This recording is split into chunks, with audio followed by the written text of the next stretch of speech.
종료주일입니다. 팜 선데이라고 하죠. 예, 종료주일입니다. 그래서 고난주간의 첫 날이기도 하고요. 그래서 예수님이 입성 당시에 그 메시아로 생각한 사람들이 종려가지를 막 흔들면서 환호했던 것을 유래했기 때문에 그래서 종료주일이다 이렇게 명하고 있습니다. 여러분, 마태복음 21장은 특별히 예루살렘으로 입성하는 장면을 배경으로 하는데 이스라엘 백성들이 뭐라고 외쳤죠? 호산나, 그렇죠? 호산나, 호산나 외치, 종려가지 되면서 호산나, 호산나 외치는 거예요. 주의 이름으로 오시는 이여 하늘에는 평화여 땅에는 가장 높은 곳에는 영광이로다. 이렇게 외치면서 주님 우리를 구원하세요. 호산나라고 외쳤던 날입니다. 바로 유대 백성들은 예수님을 로마의 정부로부터 구원할, 그렇죠?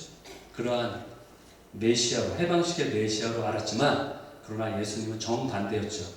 죽으러 오시는 거였잖아요. 십자가에 달리러 오시는 거였습니다. 그래서 백마 타고 승리의 입성을 하시는 게 아니라 초라한 나귀도 처음 사람을 한 번도 태운 적이 없는 나귀, 아주 어린 나귀 새끼죠. 그걸 타고서 겸손의 모습으로 입성하셨습니다.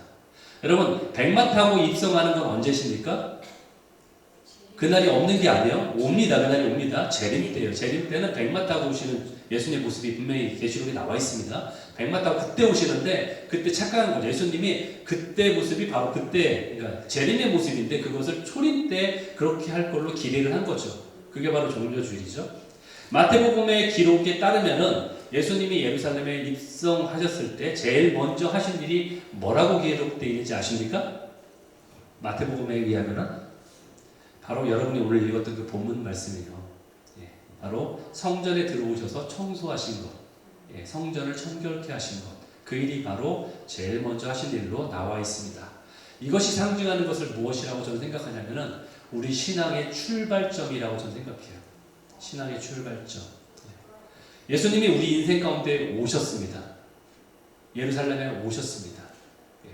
사람들이 격하게 환영하죠. 왜 환영합니까? 내 왕이 돼달라고 환영하는 거죠. 나의 왕이 돼주세요. 그렇죠? 그래서 환영하는 거 아닙니까? 근데 그들은 세상에서 말하는 것처럼 눈에 보이는 세상적인 왕을 원했다라는 거죠. 그들이 그렇게 원했던 이유는 바로 그 전에 오병이의 역사들, 이런 기적들을 보면서 저분이야말로 저 로마 정부의 탄압과 그 억압으로부터 우리를 구해낼 메시아구나, 왕이구나 라고 생각한 거죠. 그렇지만 예수님은 그걸 아셨기 때문에 오히려 그걸 피하셨어요. 무리들을 돌아가게 만드셨습니다. 만약에 정말로 혁명을 원하셨으면 예수님이 오병이에 모여있던 모든 자들이 봐라 내 기적을 받지 하면서 그때 사람들을 막 규합해가지고 모아가지고 저 예루살렘을 탈환하자 하면서 막 그쵸? 그런 식으로 갔었을 거야. 그러나 예수님은 그러지 않으셨죠. 예수님의 의도는 그게 아니라는 거예요. 그러면서 예수님이 그들에게 가장 먼저 하시는 말씀은 그거예요. 가장 먼저 하신 일이 성전을 깨끗게 하신 건데 그 일은 뭐냐? 너희들의 주인을 바꿔야 된다. 너희들의 관점을 바꿔야 된다. 그거야. 여러분, 신앙의 모든 일은요, 우리 마음 속에, 우리 생각 속에 있는 것들, 그것들이 있는 것들을 다 관점을 바꿔야 되는 거야. 우리가 하나님의 자녀가 아니었을 때, 우리 속에 왕노릇하는 것들을 다 바꿔야 돼요. 여러분, 오늘 성경 보니까 예수님께서 성전에 들어오셔서 성전 안에서 매매하는 자들을 다 쫓아버리셨어요. 바로 그건 뭐냐? 우리의 옛 자아 속에 이전 것을 지나갔으니 보라 새 것이 되었는데 그 새 것이 되기 전에 옛 자아 속에 있었던 모든 죄악된 것들이 우리를 거짓된 영에 묶이게 함으로 인해서 그것을 풀어주게 하는 것이 바로 예수님의 첫 번째 목적이었어요. 그래서 그것을 다 엎으신 거예요. 예수님이 우리 안에 주인 되심을 회복시키기 위한 거였어요. 사실 어려서부터 교회에서 생활하신 분들은요, 가장 많이 씨름했던 것이 뭐냐면은 내가 주님 안에 옛 자아가 죽어야 하는데 그게 잘 안 되는 거예요.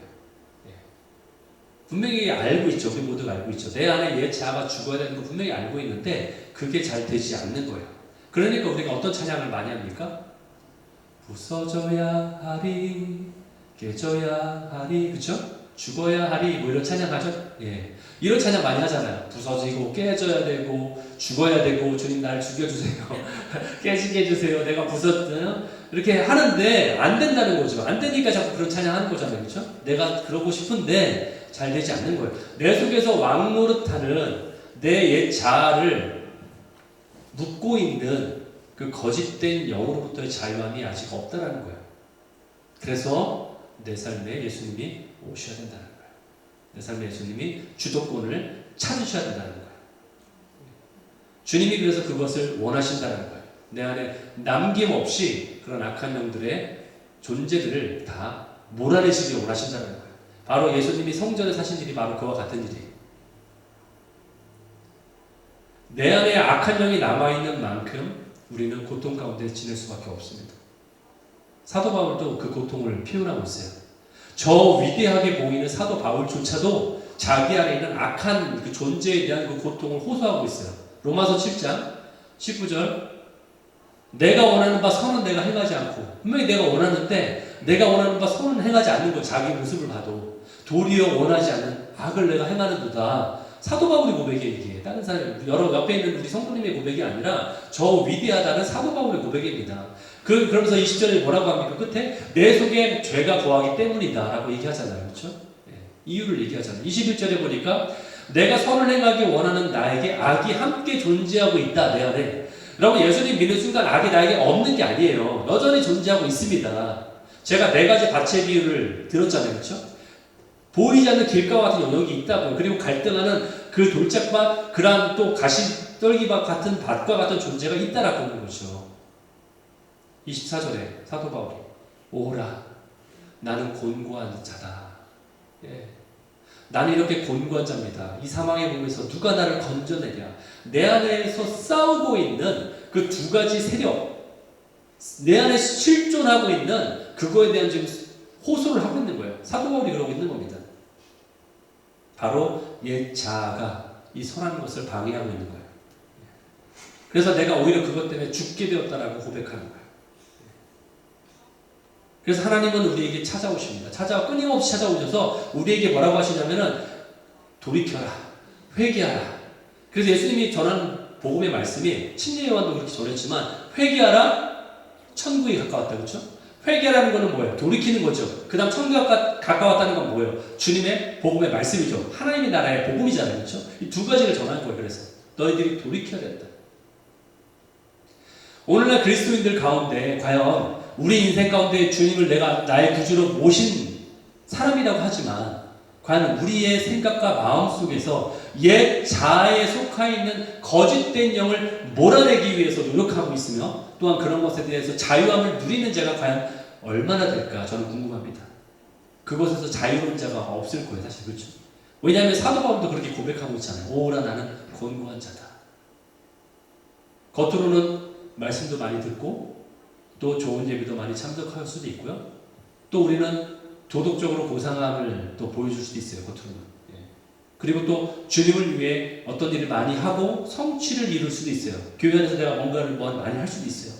그러나 적어도 우리 심령의 성전 가운데 하나님의 나라가 이루어지지 않는다면 평생 그렇게 열심히 수고하고 노력해도 별다른 의미가 없다는 거예요. 회복이 되지 않으면 그건 너무나 슬픈 현실이에요. 그래서 사도 바울이 얘기할 때 여러분 사도 바울이 말하는 저 오라 나는 곤고한 사람이로다 이것이 어떤 멋있는 표현인가요 이게? 이게 멋있어 보이십니까? 멋있어 보이죠. 말 자체는 오라 나는 곤고한 그러면서 이 말을 인용해서 우리도 사용할 수 있겠죠. 그러나 이것은 멋있는 표현이 아니라 고통의 소리예요. 사도 바울이 자신을 처절하게 돌이켜보면서 어쩔 수 없는 나의 한심한 자신의 모습을 지금 토로하는 거예요. 고통의 소리죠. 우리가 정말 주님의 관계 안에서 실제 안에서 자라가야 되는데 사실 주님과 우리 사이가 아버지와 아들, 아버지와 딸 이런 관계인 것을 정말 절실하게 느끼시나요?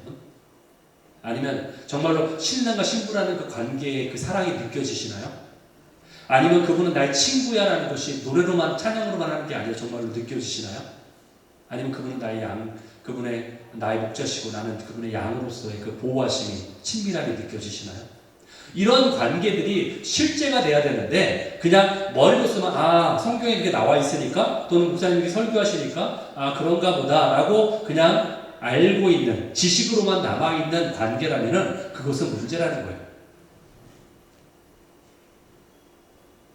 당연히 내가 열심히 사니까 그래서 어떤 때는 내가 하나님의 은혜도 느끼고 살고 있으니까 당연하게 나는 하나님과의 그런 관계 속에 있어라고 착각할 수 있다는 거예요.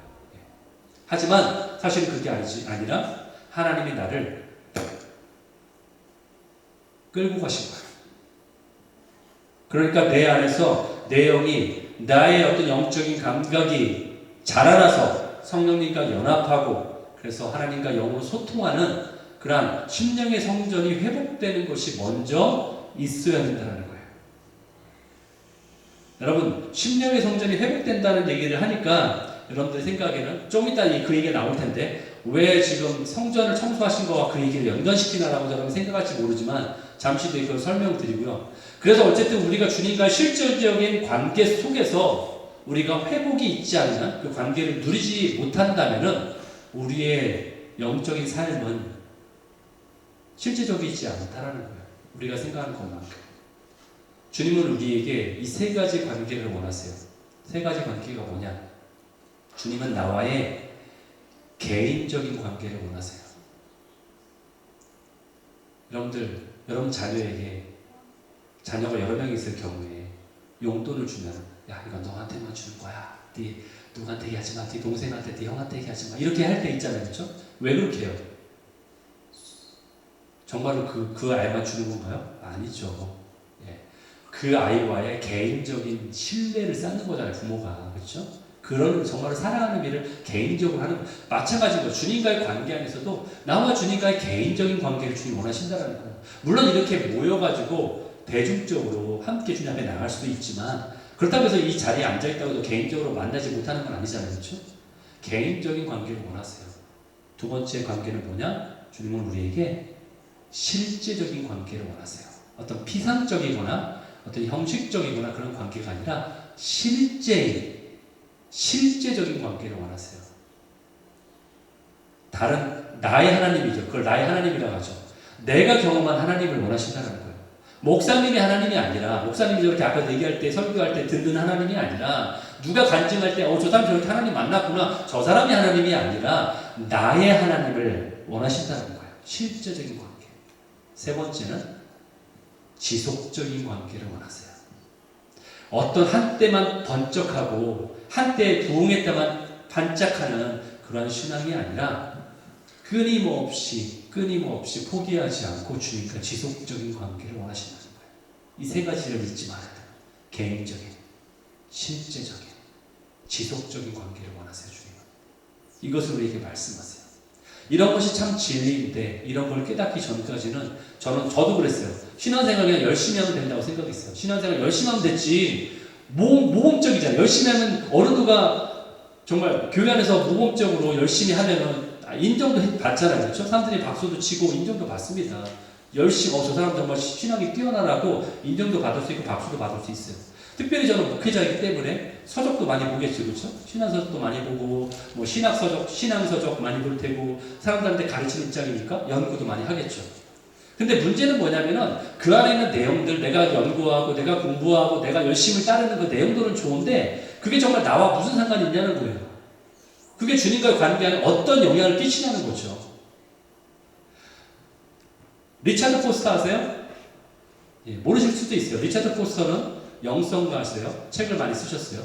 영적 훈련과 성장이라는 책도 제가 보니까 예전에 그런 거 여러분들 보셨던 것 같아. 제 책상에 예전 목사님이 꽂아놓으신 책들이 그 리차드 포스터의 책들이 또 많이 있더라고요. 그래서 여러분들 그 훈련도 받으신 것 같은데 리차드 포스터 같은 그런 분의 영성 훈련 책도 열심히 읽고 연구하죠.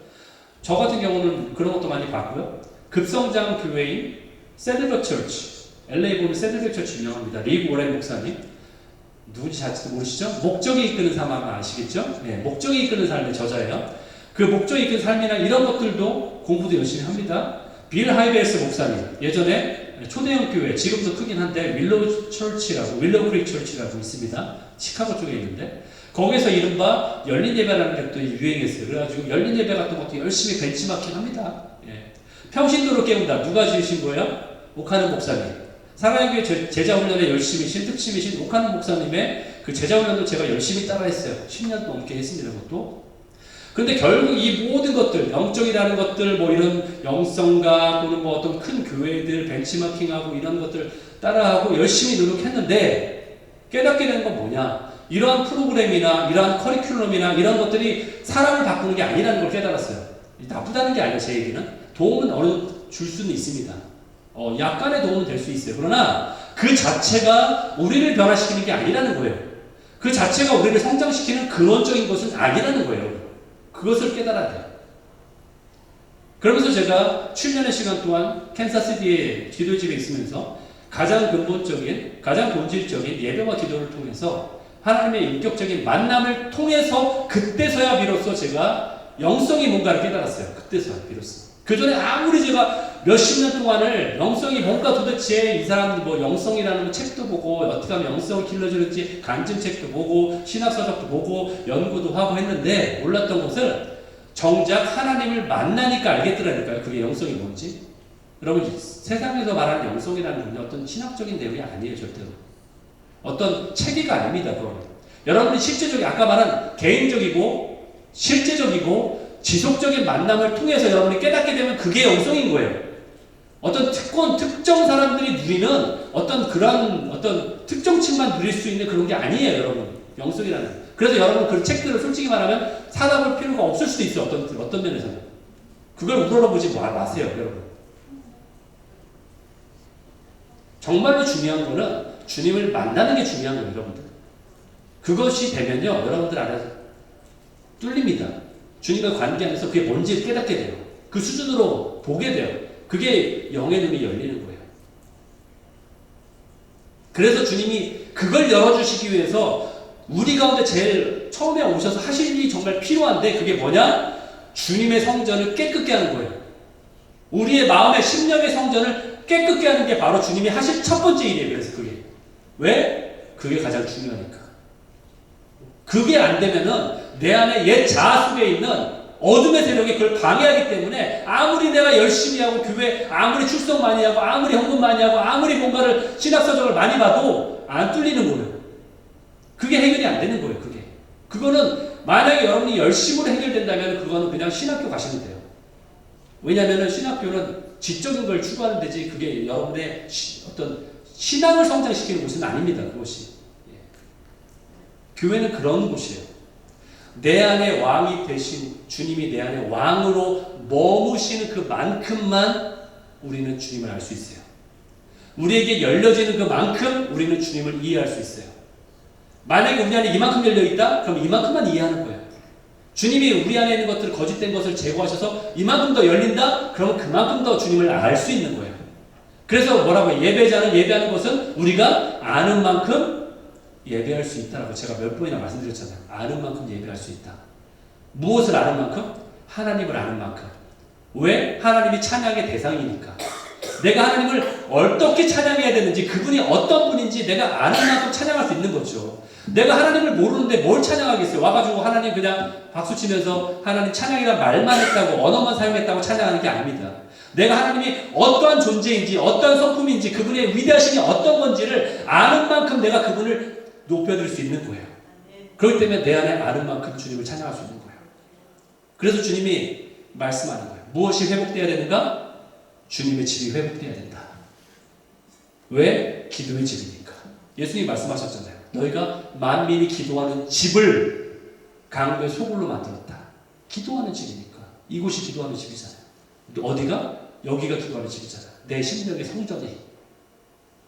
고린도전서 3장 16절 17절 너희가 하나님의 성전인 것과 너희가 하나님의 교회인 것을 모르느냐 말하잖아요. 그렇죠? 그리고 너희 안에 하나님의 성령이 있는 걸 왜 모르느냐 그런 존재인 걸 왜 모르느냐 17절 그렇기 때문에 하나님의 성전을 어떻게 하면 더럽히냐 그 하나님이 그 사람을 멸하실 것이다. 멸하신다. 멸시가 아니라 멸하신다. 멸하신다. 성전이 거룩하니까 너희 성전도 어떻게 해라? 거룩해라. 성전이 거룩하니까 너희 심령의 성전도 거룩해라. 그러니까 우리의 성전, 제가 그래서 이 얘기를 하는 거예요. 예수님이 단순하게 그냥 겉으로 보여지는 성전만 청결케 하신 게 아니라 우리의 마음의 심령도 깨끗게 하기를 원하신다는 거예요. 그게 중요하니까.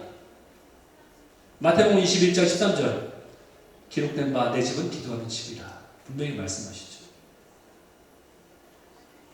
우리 내면의 심령의 성전이 하나님과 소통이 잘 되지 않는데도 우리가 생각할 때 단지 내가 가지고 있는 어떤 신념 가지고서 또는 내가 정해진 어떤 교회 내에서 지켜야 될 규칙을 잘 지킨다고 해서 그것이 정말 주님을 위해 열심히 내가 살아간다고 해서 그것이 다가 아니라는 거예요.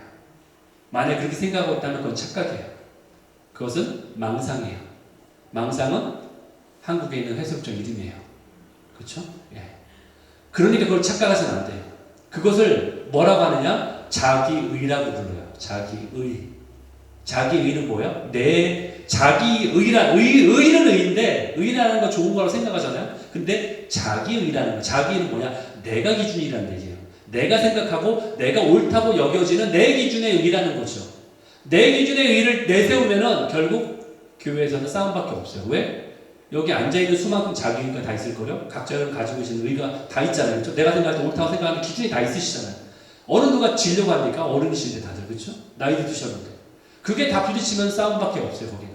그러나 우리는 자기 의를 내세우는 자가 아니죠. 교회에서는 뭐를 내세워야 돼요? 하나님의 의를 내세워야 돼요. 그렇기 때문에 자기 의에 충만하신 분들은 착각하면 안 돼요. 그거는 내 뜻이에요. 그냥 내 때의 자기 의예요. 우리가 가진 어떤 외적인 기준이나 규칙에 초점을 맞추는 것은 자기 의에 관한 것입니다. 그러나 우리는 그렇게 해서는 안 되죠. 주님이 우리를 위해 이렇게 말씀하신 것들, 우리가 주님을 위해 열심히 살려고 할지라도 주님이 우리 삶의 주인이 되지 않는다면, 주님이 우리 삶의 주인으로 계시지 않는다면 우리는 뭐다? 강도의 소굴이다.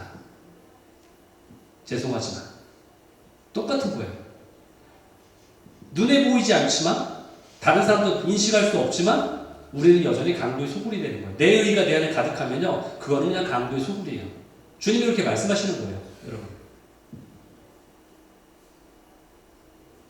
제가 우리 교회에 부임한 지 1년 반 됐는데 부임하고 얼마 안 됐을 때 하나님이 저에게 꿈을 주셨어요.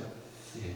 그 꿈을 제가 몇몇 분에게 나눴는데 그 꿈은 교회의 상태에 대해서 알려준 꿈이라고 저는 생각했어요. 예.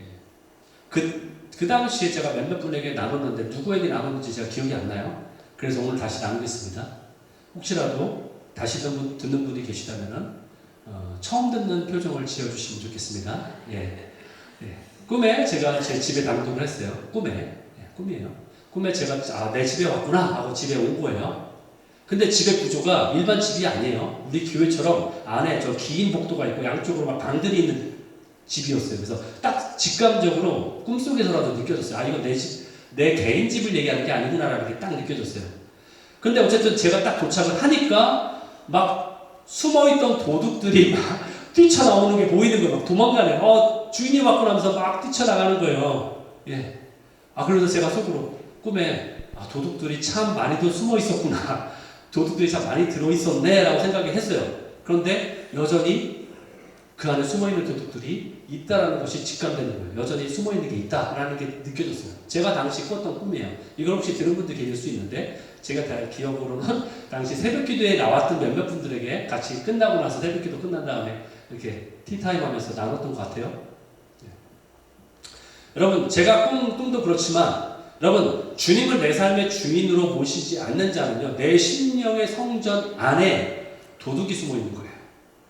그걸 아셔야 돼요. 내 심령의 성전 안에 악한 영이 숨어 있는 거예요. 그걸 주의하셔야 된다는 거예요. 내가 인식만 하지 못할 뿐이지 내가 주님을 위한다고 열심히 일한다 할지라도 예수님 시대에서도요 성전 안에서 각자가 필요하다고 여겨지는 일을 행했다라는 거예요. 그것은 주님이 원하는 뜻이 아니라는 거죠. 제가 얘기를 왜 드리냐면은 여러분 우리가 생각할 때 오늘 본문을 볼 때요 예수님이 막 이렇게 화가 나셔가지고 그렇죠? 화나셔서 성전을 청소하시잖아요. 그걸 볼 때 여러분 생각이 딱 직감하죠.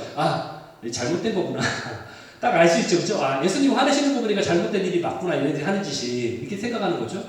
그리고서 계속 읽다 보니까 성경의 평가를 보니까 아, 성전에서 사고 파는 일 자체가 나쁜 짓이 맞구나라고 생각을 하는 거죠. 그래서 잘못됐다라고 생각하잖아요, 여러분들. 그렇죠? 근데 반대로 생각해 보세요. 그러면 왜 그런 일이 성전에서 이루어졌을까? 이 생각을 안 해봤어요? 그렇게 나쁜 일이랑 왜 제사장들이 그걸 그냥 놔뒀을까? 그렇죠? 물론 제가 이걸 자세히 설명드리기는 좀 시간이 많이 걸리니까 그런 일들을 통해서 제사장들도 자신들의 이윤을 그걸 이렇게 허용함으로 인해서 이윤을 남긴 어떤 그런 것이 사실이긴 합니다. 그런데 거기에는 어떤 외부적인 합당한 명분과 합당한 이유가 있다라는 거예요. 그 이유가 뭐냐면요. 이스라엘 백성들은요. 어떤 절기가 되면 특히 지금 6월절이잖아요. 이런 절기가 되면은 제사를 드리려고 아예 다 옵니다. 그렇죠? 성전으로 올라가자 그래가지고 다들 예루살렘으로 모이게 돼 있어요. 근데 여러분들이 배워서 아시겠지만 예를 들어서 갈릴리가 얼마나 멉니까? 저 위쪽 북쪽이 있잖아요. 갈릴리로서부터 그 아주 멀리에서 오는 자들은 제물로 바칠 어떤 흠없는 동물을 그렇죠? 흠이 없는 동물을 바쳐야 되잖아요. 그것을 예루살렘까지 자기들 끌고 데리고 와야 되잖아. 그럼 뭐 걔네들을 무슨 흠없게 하기 위해서 막 안고 옵니까? 그렇죠. 그런 것들을 본인들도 오는 것도 힘들어 죽겠는데 그것을 데려오는 것도 쉬운 일이 아니고 그렇죠. 그리고 흠없는 걸 찾는 것도 쉽지 않지만 데려오는 것도 쉽지 않기 때문에 결국 절기 때 멀리까지 오는 그 자체 본인들만 오는 것도 쉽지 않게 성전에 와가지고 그냥 돈을 주고 흠이 없는 것들을 아주 간추려 놓은 것을 딱 산다는 자체가 굉장히 합리적이고 또 효율적인 방법이라는 거죠, 이게. 그렇죠? 그런 명분이 충분히 있다는 거예요. 이유가 충분히 된다는 거죠. 그러니까 나쁜 동기가 아니라는 거예요, 결론은. 그렇죠? 물론 그걸 통해서 제사장들이 이윤을 남겼다 뭐 이런 거 나쁜 거겠지만 그러나 그 자체만으로 볼 때는 그렇게 나쁜 동기는 아니라는 거예요. 왜냐하면 흠이 없는 걸 내가 잘 드리기 위해서 이렇게 했다는데 합리적이고 효율적이라는 거죠. 결국 제물을 드리는 자들의 편의와 그들의 필요성, 니드가 합쳐져서 맞아떨어져서 성전 내에서 이렇게 환전도 하고 또 이렇게 사고 파는 게 일반적인 뭐 물건을 사고 파는 게 아니라 이런 재물을 사고 팔았다는 얘기예요. 그때 거기서 뭐 장이 열린다는 게 아니라 그러니까 그런 것을 우리가 볼 수 있다는 거예요. 그런데 이런 것에 딴지를 거는 일이 합당하지 않게 보였을 거라는 거죠. 예수님이 이런 걸 딴지를 거니까. 아니 나쁜 일도 아니고 좋은 동기에서 이렇게 했는데 일반적인 장이 서는 것도 아니고 여러분 이걸 통해서 우리가 깨달아야 될 게 뭐냐면 저는 이렇게 생각합니다. 교회는 이래야만 해. 우리가 생각할 수 있죠. 합리적인 생각을 그렇죠? 우리 생각해. 교회에서는 이렇게 일을 처리할 때는 이렇게 처리하는 게 더 합리적이야. 또 이렇게 처리하는 게 더 효율적이야. 이렇게 생각할 수도 있어요. 또는 이렇게 생각할 수도 있죠. 아니 내가 하나님을 위해서 열심히 하려고 이렇게 저렇게 막 흠이 없는 거를 예물을 가져올 것에 대한 것을 염려해가지고 그들을 위해서 이렇게 그들에게 돈을 좀 저렴하게 받으면서 해주고 있는데 예수님은 이런 나의 마음도 몰라주고 나를 막 내쫓아버리고 내가 갖고 있는 다 상을 엎어버리고 이렇게 한단 말이야? 나 예수님 때문에 시험 들 거야. 마치 이런 생각을 하는 거와 똑같다는 거예요. 예. 여러분 아무리 우리 생각에 옳다고 할지라도 그것이 하나님으로부터 온 생각이 아니라면은 그것은 뭐다? 성전을 강도의 소굴로 만드는 것이다. 이렇게 말할 수 있다는 거예요. 그래서 그런 자들은 어떻게 한다? 아까 하나님이 멸하신다. 예수님의 심판을 피할 수 없다. 예수님이 심판하신 거죠. 말하자면 즉격 심판하신 거잖아요. 내쫓고 치우신 게. 내가 주님의 일을 열심히 하고 있음에도 불구하고 나의 옛 자아 속에 있는 거짓된 영이라는 그 주인이 바뀌지 않는다면 그것이 정작 하나님의 나라를 위하는 거라고 우리가 주장할지는 모르지만 실제로는 거기에서 내가 뭔가를 얻고자 하는 그래서 내가 최종 수혜자가 되려고 하는 숨은 의도와 동기가 있다라는 것을 알아야 돼요. 그것을 주님은 우리의 마음을 꿰뚫어 보시는 주님이시라는 것을 우리가 깨달아야 된다는 것입니다. 물론 이러한 내면의 갈등이나 이러한 생각, 숨은 동기들이 감춰져 있기 때문에 잘 발견되지 않습니다. 왜 감춰져 있냐? 악한 영들은 거짓의 영이기 때문에 악한 영들의 조종을 받으면 이런 것이 감춰져 있을 수밖에 없어요. 그래서 어떤 때는 내 스스로도 잘 인식하지 못할 경우도 있어요. 사단이 나를 속이기 때문에. 여러분, 그렇기 때문에 우리는 내가 하나님을 위해서 뭔가 하고 있다라는 그 자만을 버려야 됩니다. 하나님이 나를 위해 뭔가 하시는 거지 내가 하나님을 위해 하는 게 아니에요. 여러분들이 착각하면 안 돼요. 심지어 여러분들이 이렇게 예배 나와 있어도 내가 하나님을 위해서 나와준다라는 게 아니라요. 하나님이 여러분을 위해 뭔가 하시는 분이지 내가 하나님을 위해 뭔가 하는 사람이 아니라는 거예요. 하나님은 나라는 개인이 없어도요. 이 개인이 없어도 홀로 지존하시고 영광스러운 분이십니다. 은혜는요. 우리가 하나님께 받는 거지 내가 하나님께 드리는 게 아니에요. 은혜는 내가 하나님께 받는 거예요. 우리는 그냥 수혜자일 뿐이에요. 주님은 주님께로 나오는 자들에게 특별히 맹인과 저는 자들을 고쳐주셨습니다. 마태복음 21장 14절에 보니까 오늘 본문에 맹인과 저는 자들이 예수님께 어떻게 했다? 나오는 게 중요해요. 저들이 그냥 만약 기대가 없거나 만약에 저들이 그분을 메시아로 생각하지 않았다면 나오지 않았을 거예요. 나오는 게 중요해요. 그러니까 어떻게 하셨다? 고쳐주셨다. 바로 저게 우리들이에요. 우리가 맹인이에요. 우리가 저는 자들이에요. 우리가 영적인 어둠 가운데 있기 때문에 앞을 잘 분별하지 못하고 그러기 때문에 우리는 맹인이에요. 주님을 따라간다고 말은 하지만 세상을 기웃거리고 있기 때문에 똑바로도 못 가고 죽게 똑바로도 못 가고 쩔뚝거리고 가기 때문에 우리는 저는 자들이에요. 저게 바로 우리들이에요. 그래서 우리는 어떻게 된다? 주님께 나아가야 된다. 우리는 바로 그와 같은 환자들입니다. 이걸 인식해야 돼요. 교회 나온 자는 환자들이에요. 그렇기 때문에 성도가 성도를 바라볼 때 환자처럼 긍휼히 여기셔야지 나만 환자고 저분은 일반인 건강한 사람이라고 생각하시면 안 돼요. 다 환자입니다. 육체적 환자뿐 아니라 영적으로 다 환자들이에요. 그러니까 환자를 바라보듯이 긍휼의 마음으로 가지셔야 된다는 거예요. 주님은 우리를 고쳐주시는 분이십니다. 그런데 바리새인과 서기관과 제사장들이 예수님께 나와서 고침받는 이런 자들이 막 싫은 거예요. 이해를 못하니까. 그리고 성전을 청소하는 이런 일들을 이해하지 못하는 거예요. 그래서 15절에 보니까 뭐라고 했어요?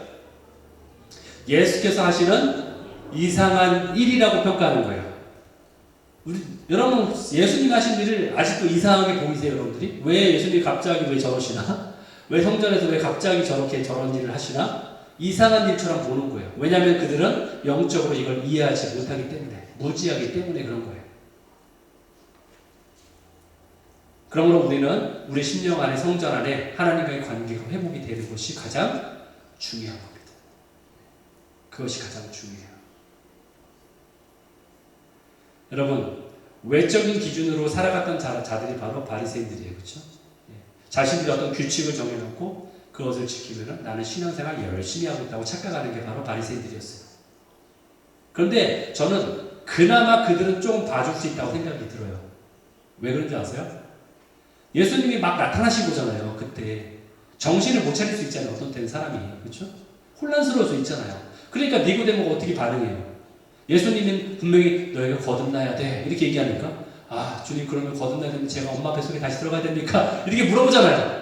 심지어 그렇게 막 엄청난 성경 지식을 가지고 있고 엄청난 사내들인의 그러한 높은 지위에 있는 그러한 사람조차도 이렇게 엉뚱한 소리를 하잖아요. 그러니까 그들은 그나마 좀 이해를 할 수 있다고 치는데 그럼 우리는 어때요?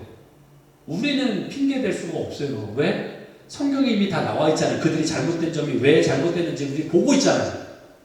우리는 그런 계시가 뭔지 알잖아요. 예수님이 말씀하신 게. 설명도 듣고 있잖아요. 지금 여러분들이 이렇게 듣고 있는 것처럼. 그러니까 우리는 핑계를 댈 수 없다라는 거예요. 더 핑계를 댈 수 없어요. 우리는 오히려 그때 바리새인들이나 서기관들보다 더 못하면 못했지 나을 게 없다라는 거예요. 어떻게 보면은. 만약에 바른 길로 가고 있지 않다면 내게 그런 핑계를 대지 마. 이러한 가이고 있듯이 예수님의 최종적인 심판의 자리에 만났을 때 내게 그런 핑계를 대지 마. 아마 이런 노래를 부를지 몰라요. 예수님이 우리에게. 너에게 이미 많은 기회를 줬어. 이미 많은 메시지를 알려줬어. 그런 핑계는 더 이상 통하지 않아. 그럴 때가 분명히 온다라는 거예요. 여러분, 예수님의 초창기에는 모든 사람을 대상으로 초청하셨습니다. 그러다가 말을 듣지 않으니까 어떻게 해요? 화 있을진저 이렇게까지 강하게 나가시잖아요. 그렇죠? 그러면서도 더 말을 듣지 않으니까 어떻게 해요? 오늘 성경에 보니까 17절에 그들을 떠나셨다. 그들을 떠나. 저 같으면 이랬을 것 같아요. 에이 욕을 했을지 모르겠는데 예수님은 잠잠히 아픈 마음과 답답한 심정을 예루살렘을 보고 우셨어요. 여기가 망할 거를 말씀하시면서. 그러면서 그냥 그들을 떠나셨다. 성 밖에서 유하셨어요. 십자가 달리기 전까지. 그건 뭐예요? 지금 십자가를 다 지신 건 아니지만 이미 선포하신 거예요. 이미 내가 할 일은 다 했다. 예수님의 공생이 이제 어떤 사역들 다 끝난 거예요. 이제는 십자가 질 일만 남아있는 거죠. 이미 내 할 일 다 끝나 선포하신 거예요.